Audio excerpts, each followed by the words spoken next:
Hello' guys, welcome to my channel পকালাগা blog. So' আমি আছোঁ বৰ্তমান কিহত আছোঁ নাজানো। চ' আজি আমি এটা কিবা বস্তু খাব যাম। আমাৰ বস্তুটো বৰ্তমান ইয়াত একো নাই, লান কঠীয়া চঠীয়া আছে। আমি কঠীয়া চঠীয়া আপোনালোকক প্ৰথমতে খাই দেখাইছোঁ। চ' এটা আমি জাগাত যাম, তাতে এটা বস্তু আছে, সেইটো বস্তু ছিঙি পেলাই আপোনালোকক খাই দেখাম। মই বস্তুটোৰ নাম এতিয়া নকওঁ, তাতে যাই পেলাই আপোনালোকক মই বস্তুটোৰ নাম ক'ম। ত' বলক না কি আমি ভিডিঅ'টো আৰম্ভ কৰোঁ।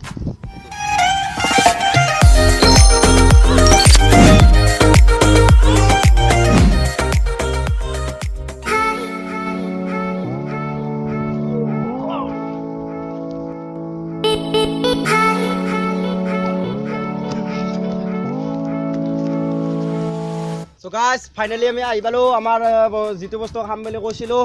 চ' ইয়াত আগডাল আছে কদম গাছ।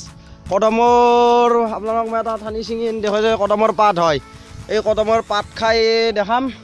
চ' আমি কি কদমৰ পাত অলপমান ওপৰৰ পৰাই ছিঙিব চেষ্টা কৰোঁ। আমি অলপমান কুলতি কৰি পেলাই পাতটো ছিঙিম। ত' চাই থাকক।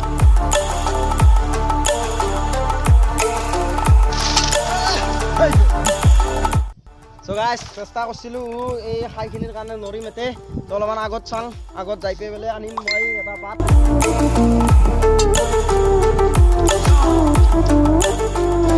চ' গাইজ ফাইনেলি পালোঁ আমি এটা কদমৰ পাত।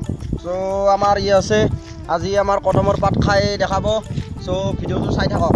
ই আমাৰ কদমৰ পাত খাই দেখাব। কদমৰ পাত চাত এলাকান মানে এলাকান খোৱা বস্তু নহয়, বা এলাকান গৰু ছাগলীও নাখায় আৰু এলাকান কদমৰ পাত মানে নাখায়। এলাকান এনাই আৰু গাছত থাকে, গাছৰ পৰা পৰি যায়, বাছ যাবাৰ কৰে, তাত বাহিৰে ইয়াৰ একো নাই, একোৱেই নহয়। ইয়াৰ কাঠো নহয় কদমৰ গাছৰ, একোৱেই নহয়। চ' আমি আৰু খাই চাওঁ। যদি ভিডিঅ'টো ভাল লাগে তেনেহ'লে লাইক কৰিব, কমেণ্ট কৰিব।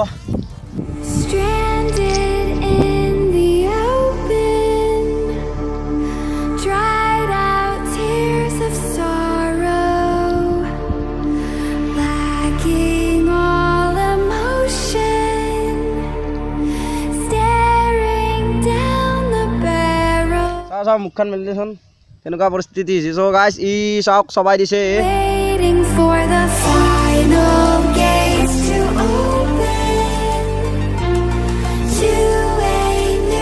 চ' কেনেকুৱা অনুভৱ, কেনেকুৱা সোৱাদ লাগছি?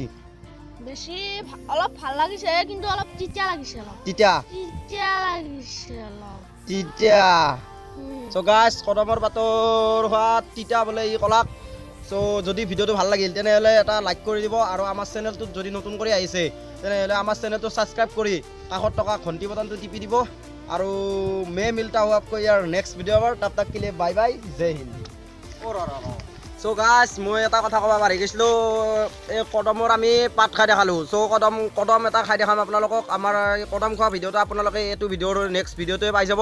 চ' যদি সেইটো ভিডিঅ' চাব ইচ্ছা কৰে তেনেহ'লে আমাৰ চেনেলটো প্লিজ ছাবস্ক্ৰাইব কৰি দিব। তো বাই বাই।